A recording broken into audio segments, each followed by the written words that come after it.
Hi, welcome to the Secret Wargamer channel. My name's John.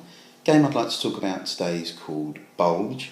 It's by Shenandoah Studios. I have it as an iPad app.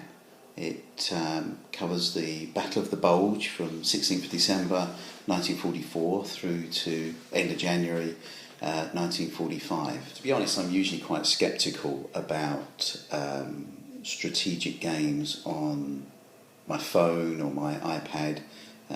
Is the AI going to be any good? And is the game going to be a little more than an arcade thing? I've been really pleased with Bulge. I think it's been well developed. It's got some good graphics. I like the way the game flows, the movement, the combat sequences are good. I found it to be enjoyable, and for the sum of £6.99, so what's that, about $8, $9, great value. It's a game, because it's on my iPad, I can play it on the train when I'm commuting, so I don't eat into precious family time when I eventually get home. So to put the game into context of the time, by 1944, certainly by December 1944, really the game was up for the Germans. In the east, the Russians had powered their way through to the gates of Warsaw. The Red Army launched a massive assault in June 44, Operation Bagration. It was aimed at and succeeded in destroying Army Group Centre, which was still the strongest army group that the Germans had in the Soviet Union. Stopped at the gates of Warsaw, somewhat shamefully in my opinion, where the Polish Home Army was then in the midst of an uprising, and the Germans put it down quite brutally. But that, I guess, is the politics of the time. In the West, D-Day, 6th of June, the largest invasion overseas, kind of amphibious invasion, I think, of all time, and saw some vicious, bitter fighting around the Bocage in Normandy. Every bit, I think, as bitter as the campaigns and the battles in Russia.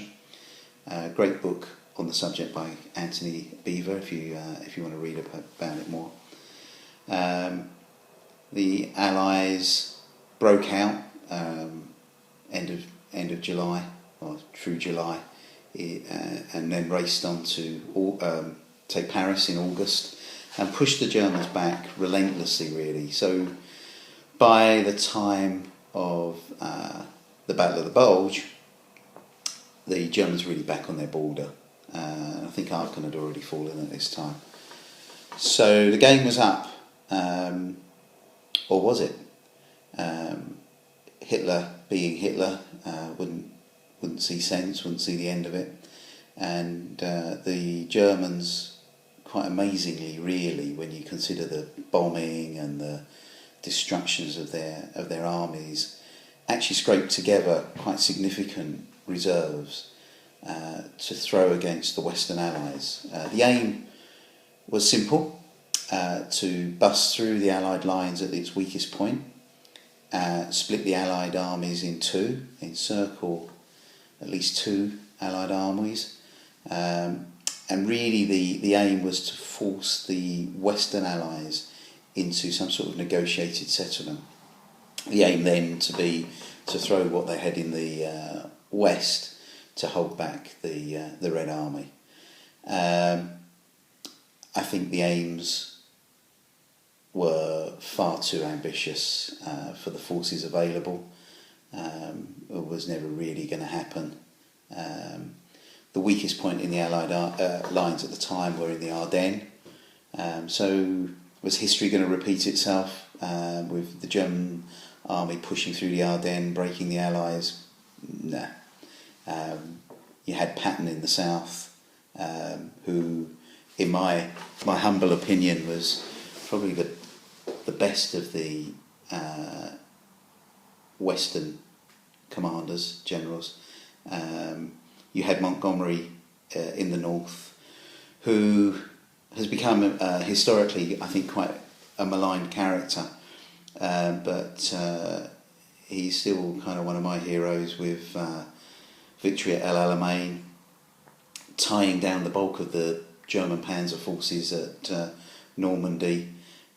Perhaps not by design. He may have claimed it was by design, but that's what happened. Came up with an innovative plan for busting through to the Rhine through Holland. It didn't quite come off. Led to the British Paras getting cut off and having to retreat at Arnhem. But if it had come off, then the war would have been a lot shorter. Having said all that, let's talk about the Battle of the Bulge. So, in December, the Germans had gathered the last of their reserves, and they were throwing around 200,000 troops, around 80,000 in the US line. Two panzer armies were to spearhead the assault. There was the 6th SS Panzer Army, with all of the infamous divisions that go with that group, 1st, 2nd, 9th, 12th, to name but a few. They were to attack really towards Liège, and the 5th Panzer Army was to attack towards Bastogne, break through at Bastogne, take Bastogne and move on. They could then either move towards Liège or get across the Meuse near Dinant. So let's take a look at the game. I've kind of waffled on a bit. Okay.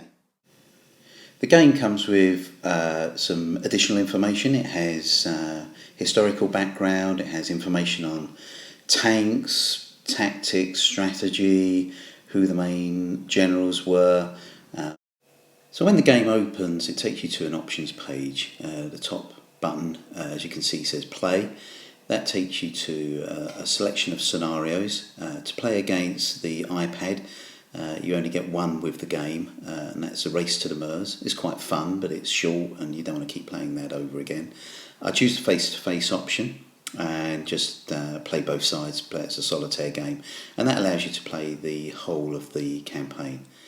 As you can see, there's other options there. There's tutorial, which is quite good. There's some history that comes with the game, some interesting reading there, and as you'd expect with essentially a computer game, it's quite rich with information and so forth.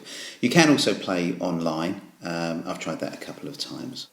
So the game starts with the Germans launching a surprise attack. They get 3 moves for free.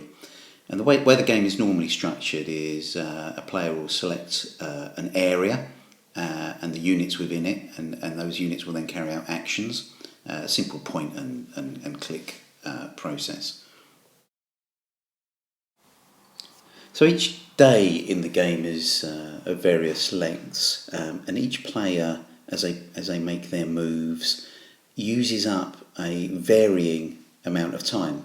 So you may not get an opportunity to move. So I mentioned that the German forces get to have 3 moves. Right at the beginning of the game, the panzer units are not able to move. They were held back, keep noise down and make the surprise, etc. So the assaults go in via infantry units, which are generally quite weak Volksgrenadier units, but you also have paras as well. The main areas of attack being around the Losheim Gap area, looking to break through and try and take St. Vith as early as possible. So here's a screenshot from part of the first turn. You can see the German 26 Volksgrenadiers have moved into Clairvaux to attack Clairvaux against 110th Infantry. I'd normally move the 5th Fallschirmjäger unit in to support the attack. Other things to notice, you'll see that the panzer units have all got little stop signs by them. They're not allowed to move on the first turn. Neither are the US infantry units. The armour can move, but not the infantry. The box with a green 1 and a blue 4 indicate the relative strengths of the units in that sector, and by hitting that sort of V-shaped button, it gives you an indication of the hits they could take. So moving ahead a bit, you'll see that the First SS have moved into the Malmedy area and about to attack the US armour there. Relative strength value of 7-2. So should be a victory, but because they're in a forest, the forest takes a lot of the hits, so the armour is naturally much stronger on the defence. So jumping ahead a bit now, you can see the spearheads are heading west. I'd like to point out the position of the 9th SS Panzer at Trois Points. That has a little symbol by the side of it. I'm not sure you can make it out, but that means they're out of petrol for the time being. So supply plays an important part in the game. There's random panzer units that lose their supply for a turn, and if you get cut off, you lose your supplies. So just showing you a few more shots from around the screen and the map. Gives you a good feel for the kind of graphics. I think the train's well defined. It handles things like road traffic jams, bridges being blocked and so forth. So you can't move at will around.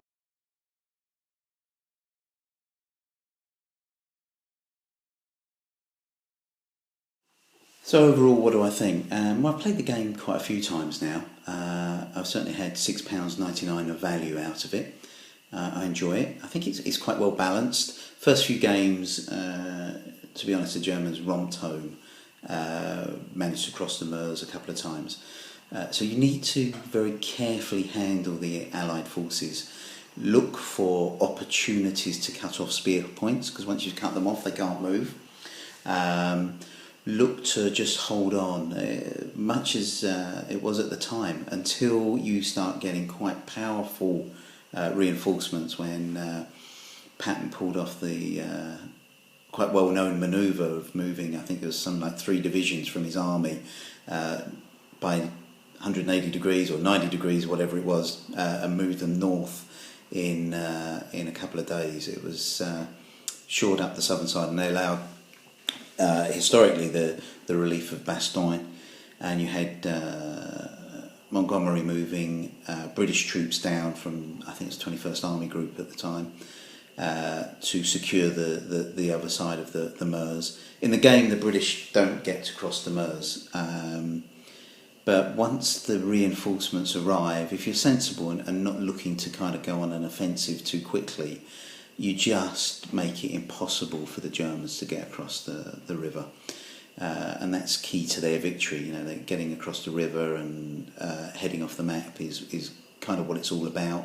There are victory points for capturing certain cities. There are also victory points for destroying units. So a balance of all of these things needs to be taken into consideration. So I think of my criteria. What do I like in a war game? I like something that gives a good feel and flavour for the campaign. Does this give me that? Yep, I think it does. I like fairly straightforward, playable games, not having to worry about too many rules, although I am a person of contradiction, so there are some other games that I like that do have lots of rules. But this one, again, it's pretty straightforward. The app does a lot of the work for you, so you're left to think about your strategy, where you want units to move, and importantly the sequence of movement. I've had a couple of games where I've run out of time in a day and couldn't move certain units, which has either left a hole in my defence or has not pushed home an attack. So lots of variation, and for, as I say, £6.99, cracking good buy. I've looked on the company's website, and they've got some quite exciting plans. Looks like there's a Gettysburg game coming out with the 150th anniversary of that battle due. So that will be exciting. I really look forward to that coming out.